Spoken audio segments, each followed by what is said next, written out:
મારું નામ વિપુલ દળવી કહે છે કે મેં ડિઝાઇનિંગ કરી શકું છું. મને એવું લાગે કે મેં વિડીયો એડિટિંગ કરી શકું છું.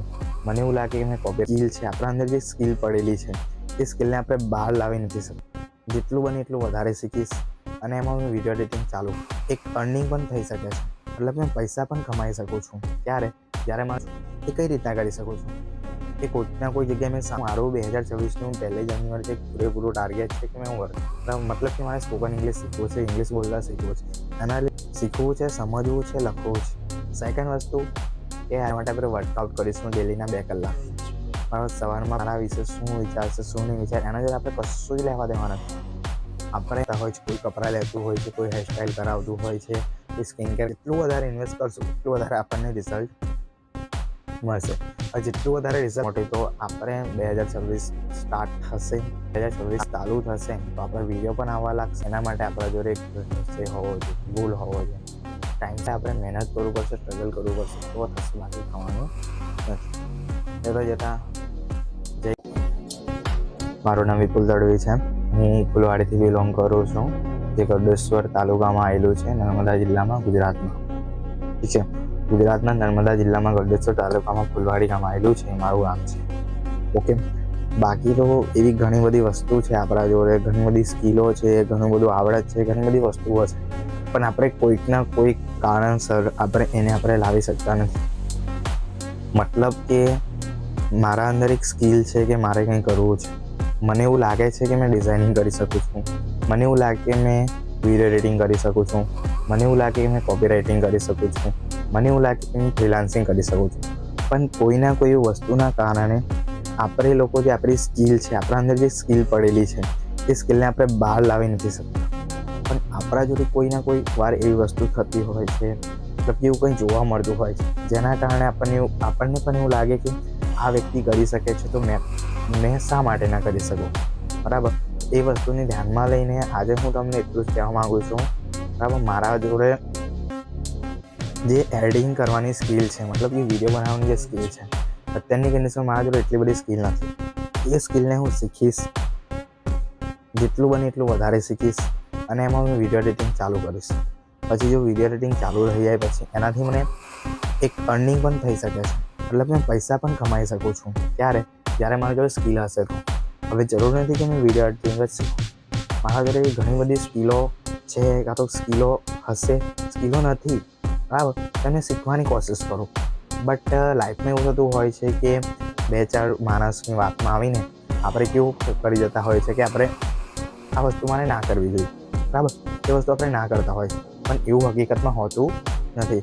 આપણે કોઈ પણ વસ્તુ કરશું તો જ થશે, બાકી થવાનું નથી. એક્ઝામ્પલ તરીકે લઈ લો.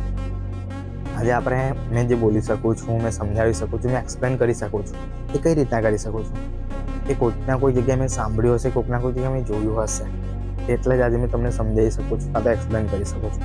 બાકી એ વસ્તુ પોસિબલ નથી. સમજાય છે તમને?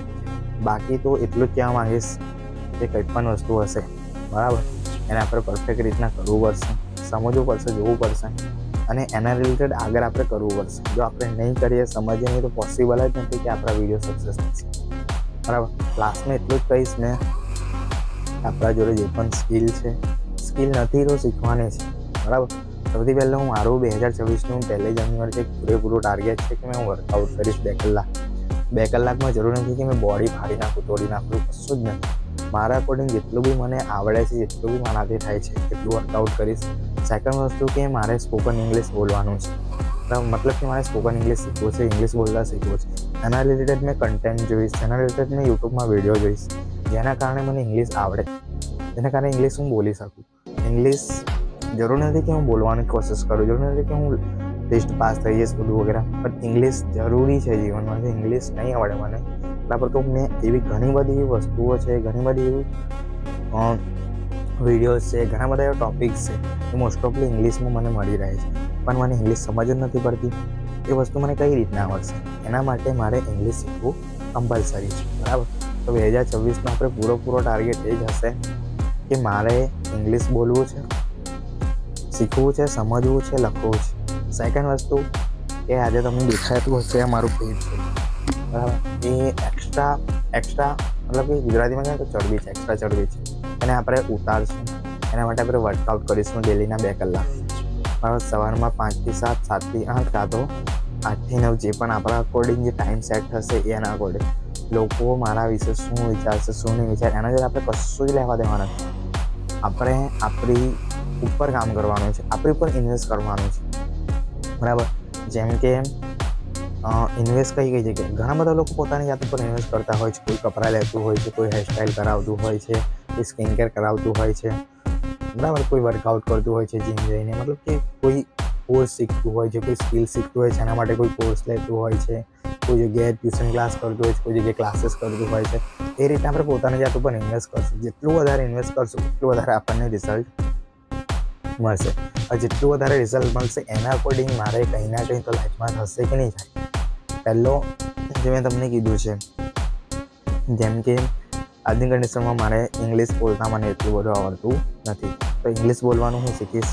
સેકન્ડ વસ્તુ કે મારી જે બોડી વધી ગયેલી છે એને મેં મિટાવીશ, મતલબ કે એને ખતમ કરીશ, કે ઓછી કરીશ. બરાબર, એનો મોટી એ જ છે મેન મોટી. તો આપણે 2026 સ્ટાર્ટ થશે, 2026 ચાલુ થશે તો આપણે વિડીયો પણ આવવા લાગશે, એ ઘણી બધી વસ્તુ તમને મળી જશે. ઓકે, બાકી તો એટલું જ કહીશ જતાં લાસ્ટમાં. લાઈફમાં ગમે તે કરવું હોય આપણે કરી શકીએ, પણ એના માટે આપણા જોડે એક નિશ્ચય હોવો જોઈએ, ગોલ હોવો જોઈએ, ટાઈમ સેટ. મતલબ કે એન્વાયરમેન્ટ વગેરે બધું મેટર કરે છે ના નહીં, પણ એના માટે આપણે મહેનત કરવું પડશે, સ્ટ્રગલ કરવું પડશે, તો થશે, બાકી થવાનું નથી. જતાં જય ગરવી ગુજરાત.